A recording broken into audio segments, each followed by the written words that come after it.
Olavé, have you ever been hurt and maybe even blessed in a surprising way or like helped in a surprising way by people from another race, by a person from another race? Oh yeah, absolutely. I had an opportunity a couple years ago rather, to work in an after school program, part time, and when I was released, I felt fairly disrespected in that I received a text from a colleague to read an email, and then when I read the email, it wasn't clear. And then when I physically went there, it was just like, well, why is he here? So as opposed to somebody coming to me and addressing me and saying, hey, we're releasing you, they sent somebody else. And then when I went to go follow up, they weren't even in their office. And their office was like right next door to me.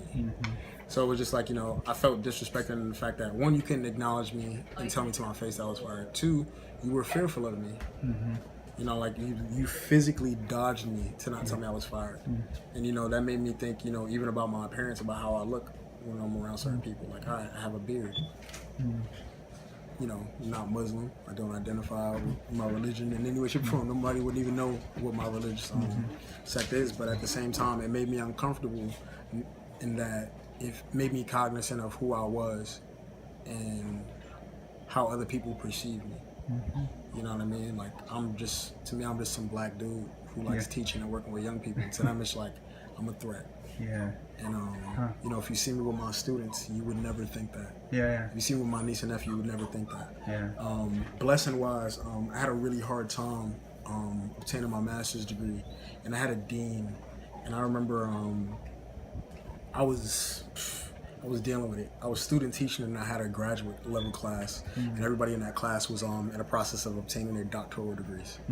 So even the context of what was going on in that class was over my head 90% of the time, but I still toughed it out. And I remember one day I finally had the time to speak with the dean of the school, and a white woman, and she used to always, say to us like, I have sons.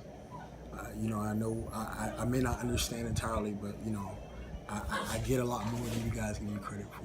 And I remember talking to her and confiding in her about my situation, and that was the first time in a while that I felt good and I felt that I was going in the right direction and that I had support. And I realized that that's when I had to start realizing and thinking that race is a problem, but at the end of the day, you don't have any control over how it was when you met that person. You don't have any control over how it was when they left that interaction with you. So I had to be mindful of that, particularly in how she approached me versus how the gentleman approached me when I was let go from that position. And it made me think of maybe his interaction with African American men has been negative, and he felt that he had to go about that way. Maybe I came in the office one day and presented myself a certain way, not thinking consciously, and it made him uncomfortable. But at the end of the day, I shouldn't have to worry about that. I should be comfortable who I am, and I would hope that other people can accept that. But when I had the conversation with her, it just solidified so much in me and reminded me like there's more to I guess what was blatantly in front of me.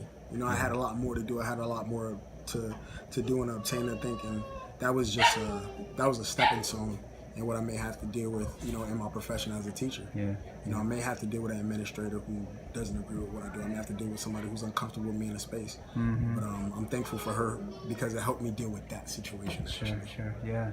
Amen for that. Yeah, and I think it's what you say. It's like you're being generous to those people's situations, but that's a step you have to take, and nobody else wants to do that. And nobody else wants to do that to what happened to them in the past, but in a better place, they would be doing the same for you. I would hope so. Right. I would hope so. And I think that's what we're trying to do is lift up stories of like real life stories of people who have experienced this. It's real. It's not just like some made up fantasy. These are like real life daily things that people are living through and going through, and yet we don't want to talk about them very much. And so trying to get people to share that and hear that is part of the process of breaking some of that down. I hope. I mean, the more we're willing to empathize with people, I think the higher the likelihood that we'll have a better world to raise our children in. Yeah, I agree. Thanks, man. No problem. I appreciate it.